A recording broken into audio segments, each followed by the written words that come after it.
አራቱ ባህሪያት እንዴት ተፈጠሩ? ዓለም አፈጣጠሯ እንዴት ነው? እሳትና ውሃም፣ ነፋስና መሬት ሌሎቹን እንዴት አስገኙም? የስድስቱ ዕለታት ስነ ፍጥረት ታሪክ እንዴት ነው? ያንዳንዱን ሰዓት ሌሊት እየቆጠርን ድንቅ የሆነውን ኦርቶዶክሳዊ ትንታኔ እየሰጠን አስደናቂውን የስነ ፍጥረቱን ታሪክ እናወጋችኋለን። ላይክ ሼር ያደረጋችሁም ለመላው ዓለም አዳርሱም። መች ቢሆን ኦርቶዶክስ ጠይቃ የማይመለስላት ቢኖር እንጂ ኦርቶዶክስ ተጠይቃ የማትመልሰው የለም። ለመሆኑም ሙሴ በመጀመሪያ ሰማይና ምድር ተፈጠረ አለም። ለመሆኑ እግዚአብሔር ሰማይና ምድርን ብቻ ነው የፈጠረው? ካልሆነስ ሌሎቹ ፍጥረታት እንዴት ተፈጠሩም? በቆይታችን ውስጥ የሥነ ፍጥረትን ታሪክ በስፋት እናነሳለን። በእያንዳንዷም ዝግጅታችን በየትኛው ሰዓት ሌሊት ምን ተፈጠረ የሚለውንም እንተርካለን። ከእናንተ የሚጠበቀው ይህንን አስደናቂውን ታሪክ እየሰማችሁ ለመላው ዓለም ማዳረስ ነው። ይሄውም ላይክና ሼር ማድረግ ብቻ ይበቃል። ወደ መረጃችን እናመራለን። በስመ አብ ወወልድ ወመንፈስ ቅዱስ አሐዱ አምላክ አሜን። ከቀደመው ክፍል የቀጠለም እሳት ውሃን ያፈላዋል፣ ውሃ እሳትን ያጠፋዋል፣ ነፋስ መሬትን ይበትነዋል፣ ይዘረዝረዋል፣ መሬትም ነፋስን ይገድበዋል፣ ይጋርደዋል። ነፋስ ውሃን ይመታዋል፣ ያማተዋል፣ እንደ ከበሮም ያስጮኸዋል። እነዚህን አራቱን ባህሪያት ለማስታረቅ ለማዛመድ ሶስት ግብር ያላቸው እያደረገ ፈጠራቸው። ግብራቸውስ ምንና ምንድን ቢሉም የእሳት ግብሩ ብሩህነት፣ ሞቃትነት፣ ደረቅነት ነው። የነፋስ ግብሩ ሞቃትነት፣ ቀዝቃዛነት፣ ጥቁርነት ነው። የውሃ ግብሩ ብሩህነት፣ ርጥብነት፣ ቀዝቃዛነት ነው። የመሬት ግብሩ ደረቅነት፣ ጥቁርነት፣ ርጥብነት ነው። እነዚህንስ ሲያስታርቃቸው ሲያዛምዳቸው እንደምንድን ቢሉም እሳትን በሙቀቱም ከነፋስ ጋር፣ በብሩህነቱም ከውሃ ጋር፣ በደረቅነቱም ከመሬት ጋር አዋህዶ አስማምቶ ትቶታል። ነፋሱንም በሙቀቱ ከእሳት ጋር፣ በቀዝቃዛነቱም ከውሃ ጋር፣ በጥቁርነቱም ከመሬት ጋር አዋህዶ አስማምቶ ትቶታል። ውሃውንም በብሩህነቱ ከእሳት ጋር፣ በቀዝቃዛነቱም ከነፋስ ጋር፣ በርጥብነቱም ከመሬት ጋር አዋህዶ አስማምቶ ትቶታል።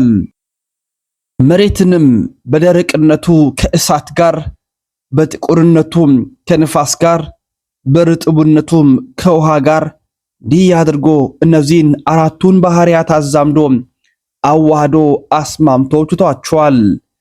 እግዚአብሔር አራቱን ባህሪያትን አዛመደ፣ አዋሃደ ማለት በየራሳቸው ሶስት ግብር ያላቸው ያደረገ አስማምቶ ፈጠረ ማለት ነው።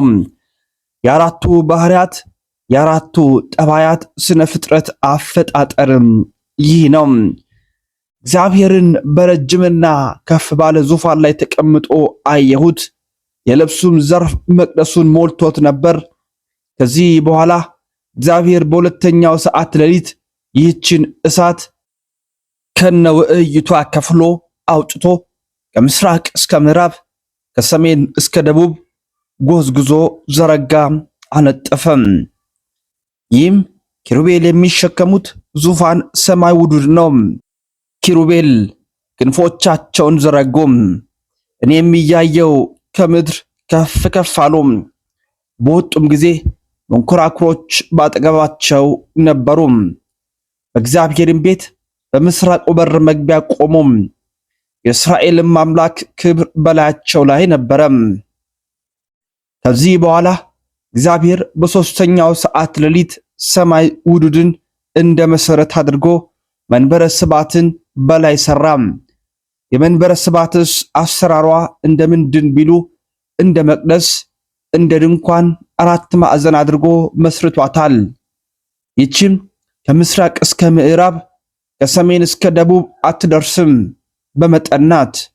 ሰው የያዘውን ዓለም ታህላለች። በዚችም ሥላሴ በፈቀዱ ጊዜ ለጻድቃን ለሰማዕታት የሚታዩባት ናት። ይህችንም 7 የእሳት መጋረጃ ጋረዳት። 7 የእሳት ቅጽር ቀጸራት።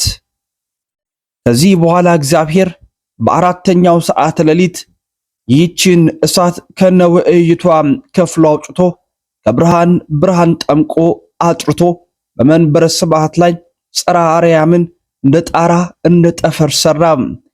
ይህችንም በብርሃን ቀለም ሸልሟታል። ይህች ከሰማይ ሁሉ በላይ ናት።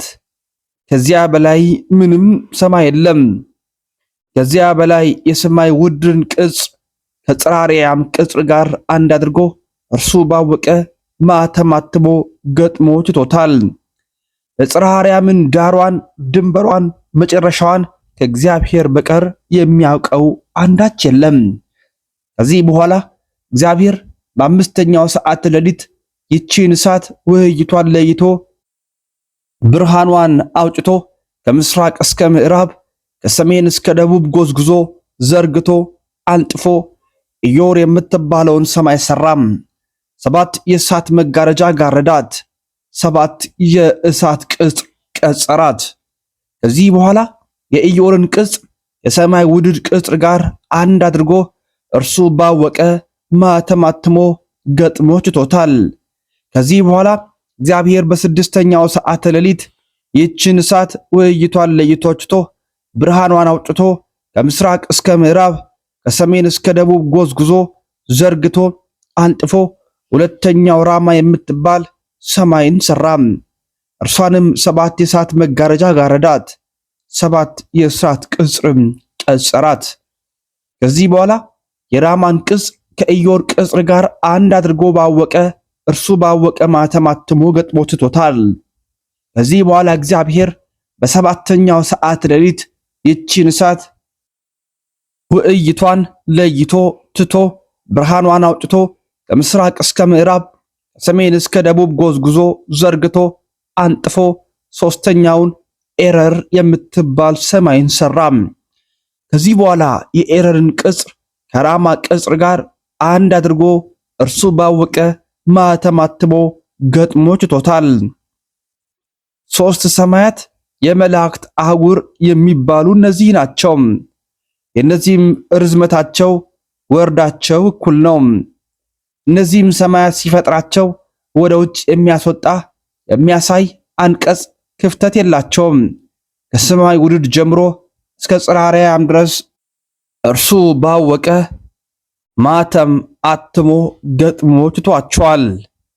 እኒህንም ሰማያት ሲሰራቸው ፊታቸውን ወደ ውስጥ አድርጎ እንደ ድንኳን ክብ እንደ ቤተ መቅደስ 4 ማዕዘን አድርጎ ፈጠራቸው። ስለምን እግዚአብሔር እነዚህን ሰማያት ፈጠራቸው? ሲፈጥራቸውስ ወደ ውጭ የሚያስወጣ የሚያሳይ በር መስኮት ሳይወጣላቸው ቀረ ቢሉ፣ ዛሬ ከውጭ የሚወጣ እንግዳ ወደ እልፍኝ ገብቶ ወደ ጓዳ አልፎ ዕቃ ማየት እንደማይገባው ከዚያ ቀጥሎ የሚፈጥራቸው መላእክትና ደቂቅ አዳም ምስጢሩን እንዳያዩ እንዳያውቁ ነው። ከዚህ በኋላ እግዚአብሔር በስምንተኛው ሰዓት ሌሊት ይህችን እሳት ከነውዕይቷ ከፍሎ አውጥቶ ከሦስቱ ሰማያት በላይ ከሰማይ ውዱድ በታች አሰፈራት። ይህችም እሳት እንደ ደመና ተተርትራ ከጽንፍ እስከ ጽንፍ ደርሳ ረጋች፣ ጸናች፣ የእሳት ሀገርም ሆነች። ከዚህ በኋላ እግዚአብሔር በዘጠነኛው ሰዓት ሌሊት በዚች በተዘረጋች እሳት ላይ በመንበረ ስብዓት አንጻር ፊት ለፊት ኢየሩሳሌም ሰማያዊትን ሰራም።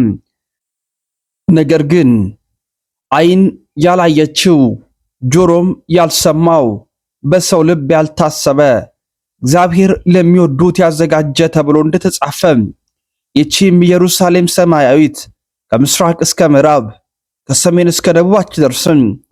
በመጠን ናት። 12 ደጆች አሏት። የደጆቿም ብርሃናቸው ልዩ ልዩ ናቸው። ቅድስቲቱም ከተማ አዲሲቱም ኢየሩሳሌም ለባሏ እንደተሸለመች ሙሽራ ተዘጋጅታ ከሰማይ ከእግዚአብሔር ዘንድ ስትወርድ አየሁ እንዳለ ዮሐንስ። ይህችም ኢየሩሳሌም ሰማያዊት የብርሃን አዕማድ ደግፏታል፣ የብርሃን ክዳን ከፍክፏታል። በዚች በሦስት ረድፍ በከዋክብት አምሳል የብርሃን መርገፍ አዙሮባታል። የእሳት ቅስትን ቀጥሯታል። የእሳት መጋረጃም ጋርዷታል። በዚችም በጉበኖቿ የ12 ሐዋርያት ስም፣ በመድረኮቿም የ12ቱ ነገደ እስራኤል ስም፣ በአዕማዶቿም የጻድቃን የሰማዕታት ስም ተጽፎበታል። በመንግሥተ ሰማያት በወርቅ አምድ ላይ ስሞቻቸው ተጽፏል እንዳለ ቅዱስ ያሬድ። በዚች የብርሃን ሳጥ ቁመቷን ወርዷን አስተካክሎ ቅርጹን አንጾ ከሥላሴ ጸዳል ስዕል ስሎ በውስጧ ኖሩባታል። ይህችንም ታቦት ዘዶር ብሎ ጠራት። የእግዝእትነ ማርያም አምሳል ናት። ከዚህ ቀጥሎ እግዚአብሔር ሰማያትን ከፈጠረ በኋላ መላእክትን ፈጠራቸው። የተወደዳችሁ ውድ ቤተሰቦቻችን የመላእክትስ አፈጣጠራቸው እንዴት ነው የሚለውን በቀጣይ ክፍል እናስደምጣችኋለን። ላይክ እያደረጋችሁ ሼር እያደረጋችሁ ስለምትከታተሉን እጅግ አድርገን እናመሰግናለን። ሐሳብና አስተያየቶቻችሁ ለኛ ጉልበት ይሆኑናል። ቀጥሉም፣ በርቱም፣ ይህን አስተካክሉም የሚሉ በጎ ሐሳቦቻችሁን አስቀምጡልን። ታዲያ እናንተም ይህንን አስደናቂውን የሰማችሁትን የሥነ ፍጥረቱን ታሪክ ለሌላው እንዲዳረስ ላይክ ማድረግ እንዳይረሳም። ዛሬም ነገም እስከ ፍጥረት ዓለም መጨረሻ የምንናገረው ይህ ነው። ኦርቶዶክስ ጠይቃ የማይመለስላት ቢኖር እንጂ ኦርቶዶክስ ተጠይቃ የማትመልሰው ምንም የለም። ፍጥረታት እንዴት ተፈጠሩም? በቀጣይ ክፍል እንገናኝ። ወስብሐት ለእግዚአብሔር አሜን።